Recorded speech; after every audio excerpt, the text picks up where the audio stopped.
Hello, it's Mr. Nobody, and today I'm going to do a reading for you from The Magician's Nephew, which is the first book, chronologically, not the first one written, from the Chronicles of Narnia by C.S. Lewis. When I was a kid, this was my favorite book.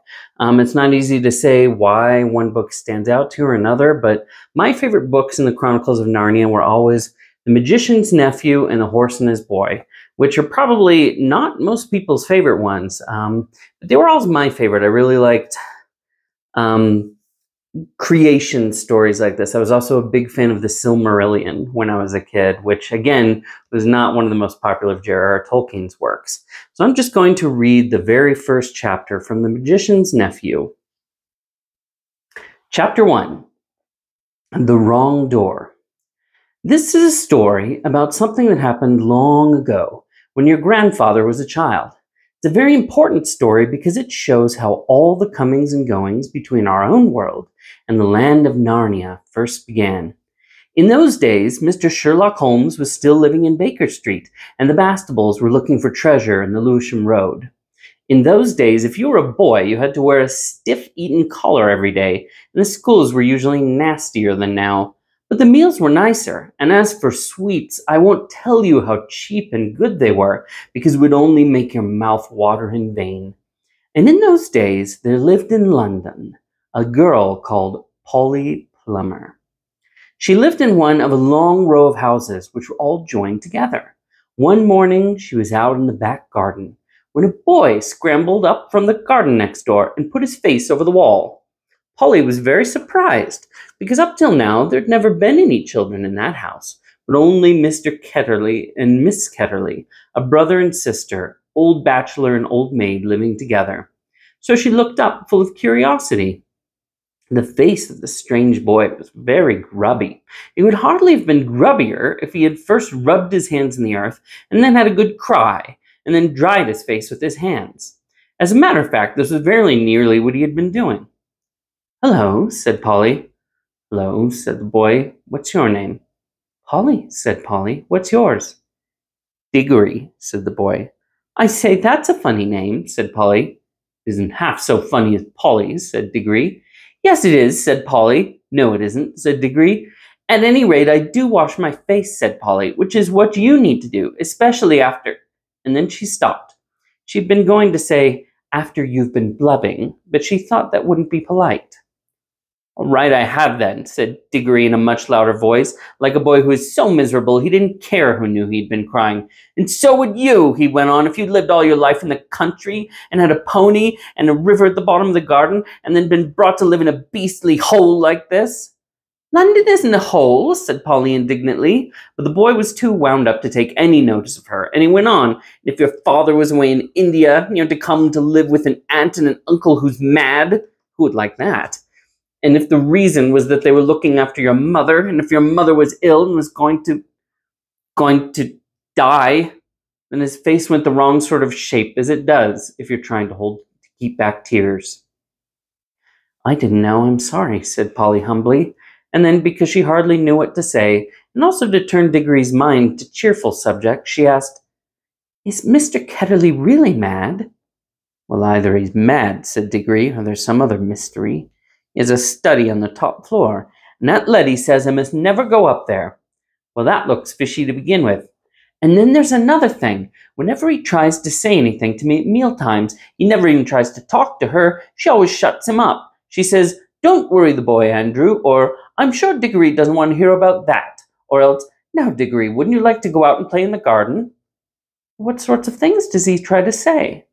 I don't know. He never gets far enough. And there's more than that. One night, it was last night in fact, as I was going past the foot of the attic stairs on my way to bed, and I don't much care for going past them either, I'm sure I heard a yell. Perhaps he keeps a mad wife shut up there. Yes, I've thought of that. Or perhaps he's a coiner. Or he might have been a pirate, like the man at the beginning of Treasure Island, and be always hiding from his old shipmates." "How exciting," said Polly. "I never knew your house was so interesting." "You might think it's interesting," said Diggory, "but you wouldn't like it if you had to sleep there. How'd you like to lie awake listening for Uncle Andrew's step to come creeping along the passage to your room? And he has such awful eyes." That was how Polly and Diggory got to know one another. It was just the beginning of the summer holidays, and neither of them was going to the sea that year, so they met nearly every day. Their adventures began chiefly because it was one of the wettest and coldest summers there had been for years.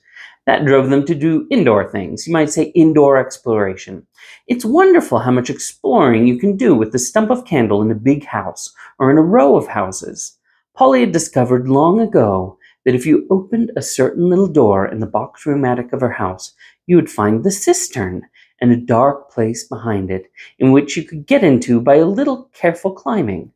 The dark place was like a long tunnel, with a brick wall on one side and sloping roof on the other. In the roof there are little chunks of light between the slates. There was no floor in this tunnel. You had to step from rafter to rafter, and between them there was only plaster. If you stepped on this, you would find yourself falling through the ceiling of the room below. Polly had used the bit of tunnel just beside the cistern as a smuggler's cave. She had brought up bits of old packing cases and the seats of broken kitchen chairs and things of that sort and spread them across from rafter to rafter so as to make a bit of floor. Here she kept a cash box containing various treasures and a story she was writing, and usually a few apples. She had often drunk a quiet bottle of ginger beer in there. The old bottles made it look more like a smuggler's cave. Diggory quite liked the cave. She wouldn't let him see the story, but he was more interested in exploring. "Look here," he said, "how long did this tunnel go on for? I mean, does it stop where your house ends?" "No," said Polly. "The walls don't go out to the roof. It goes on. I don't know how far." "Then we could get to the length of the whole row of houses." "So we could," said Polly. "And oh, I say!" "What?" "We could get into the other houses." "Yes, and get taken up for burglars. No thanks." "Don't be so jolly clever. I was thinking of the house beyond yours." "What about it?" "Why, it's the empty one. Daddy says it's always been empty ever since we came here." "I suppose we ought to have a look at it then," said Diggory. He was a good deal more excited than you would have thought from the way he spoke, for of course he was thinking, just as you would have been, of all the reasons why the house might have been empty so long. So was Polly. Neither of them said the word haunted, and both felt that once the thing had been suggested, it would be feeble not to do it. "Shall we go and try it now?" said Diggory. "All right," said Polly. "Don't if you'd rather not," said Diggory. "I'm game if you are," said she. "How are we to know when we're in the next house but one?" They decided they would have to go out into the box room and walk across it, taking steps as long as the steps from one rafter to the next. That would give them an idea of how many rafters went to a room. Then they would allow for about 4 more for the passage between the 2 attics and Polly's house, and then the same number for the maid's bedroom as for the box room. That would give them the length of the house.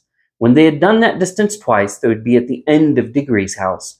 Any door they came after that would let them into the attic of the empty house. "I don't expect it's really empty at all," said Diggory. "What do you expect?"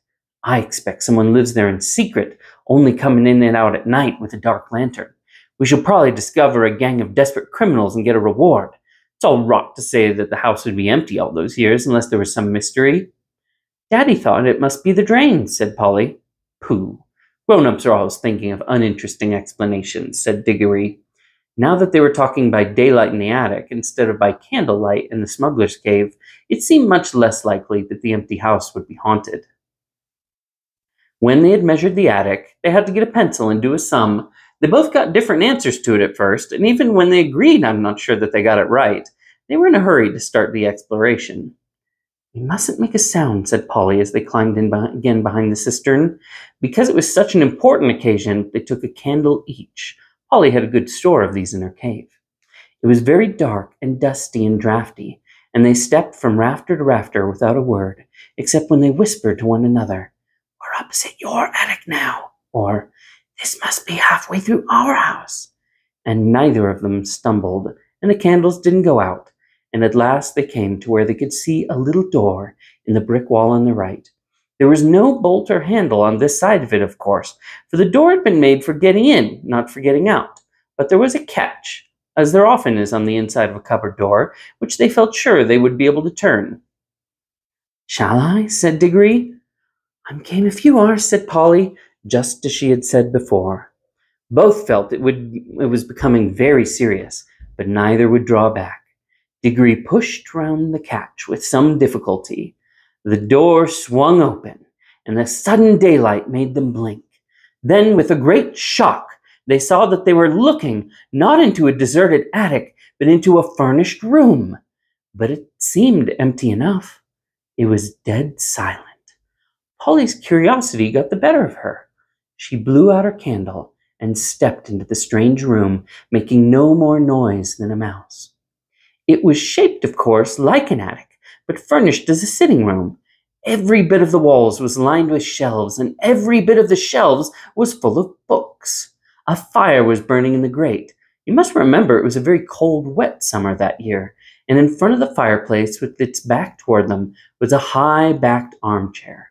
Between the chair and Polly, and filling most of the middle of the room, was a big table piled with all sorts of things, printed books and books of the sort you write in, and ink bottles and pens and sealing wax and a microscope. But what she noticed first was a bright red wooden tray with a number of rings on it. They were in pairs, a yellow one and a green one together, then a little space, and then another yellow one and another green one. They were no bigger than ordinary rings, and no one could help noticing them because they were so bright. They were the most beautifully shiny little things you can imagine. If Polly had been a very little younger, she would have wanted to put one in her mouth. The room was so quiet that you noticed the ticking of the clock almost at once. And yet, as she now found, it was not absolutely quiet either. There was a very, very faint humming sound. If vacuum cleaners had been invented in those days, Polly would have thought it was the sound of a hoover being worked a long way off, several rooms away and several floors below. But it was a nicer sound than that, a more musical tone, only so faint that you could hardly hear it. "It's all right, there's no one here," said Polly over her shoulder to Diggory. She was speaking above a whisper now, and Diggory came out blinking and looking extremely dirty, as indeed Polly was too. "This is no good," he said. "It's not an empty house at all. We better leave before anyone comes." "What do you think those are?" said Polly, pointing at the colored rings.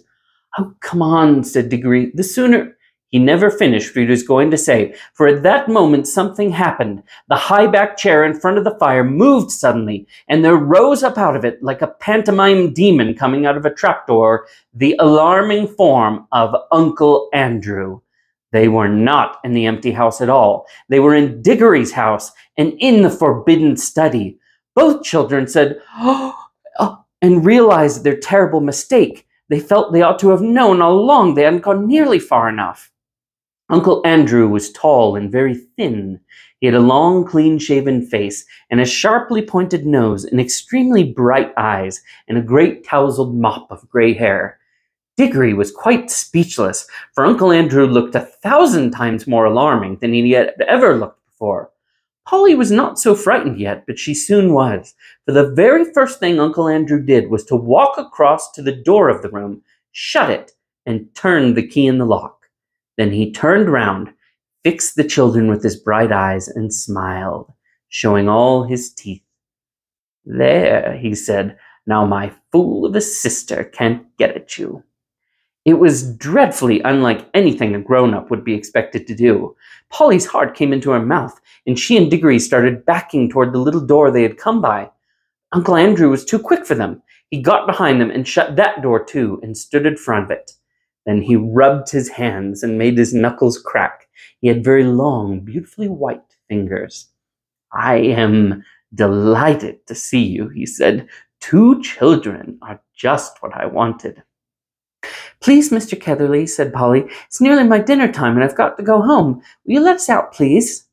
"Not just yet," said Uncle Andrew. "This is too good an opportunity to miss. I wanted 2 children. You see, I'm in the middle of a great experiment. I tried it on a guinea pig and it seemed to work, but then a guinea pig can't tell you anything, and you can explain to it how to come back." "Look here, Uncle Andrew," said Diggory, "it really is dinner time. They'll be looking for us in a moment. You must let us out." "Must?" said Uncle Andrew. Diggory and Polly glanced at one another. They dared not say anything, but the glances meant, Isn't this dreadful? And we must humor him. If you let us go for our dinner now, said Polly, we could come back after dinner. Ah, but how do I know that you would? Said Uncle Andrew with a cunning smile. Then he seemed to change his mind. Very well, he said, if you really must go, I suppose you must. I can't expect two youngsters like you to find it much fun talking to an old buffer like me. He sighed and went on. Oh, you've no idea how lonely I sometimes am, but no matter, go get your dinner. But I must give you a present before you go. It's not every day that I see a little girl in my dingy old study, especially, if I may say so, such a very attractive young lady as yourself. Polly began to think he might not really be so mad after all. Wouldn't you like a ring, my dear? Said Uncle Andrew to Polly. Do you mean one of those yellow or green ones? Said Polly. How lovely. Not the green one, said Uncle Andrew. I'm afraid I can't give the green ones away, but I'd be delighted to give you any of the yellow ones, with my love. Come and try one on. Polly had now quite got over her fright, and felt that the old gentleman was not mad, and there was certainly something strangely attractive about those bright rings. She moved over to the tray. Why, I declare, she said, that humming noise gets louder here. It's almost as if the rings were making it. What a funny fancy, my dear, said Uncle Andrew with a laugh. It sounded a very natural laugh, but Diggory had seen an eager, almost a greedy look on his face. Polly, don't be a fool, he shouted. Don't touch them. It was too late. Exactly as he spoke, Polly's hand went out to touch one of the rings, and immediately, without a flash or a noise or a warning of any sort, there was no Polly. Diggory and his uncle were alone in the room.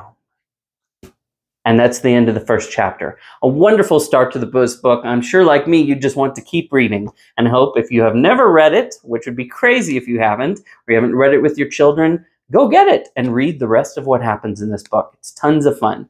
Thanks, and we'll see you next time.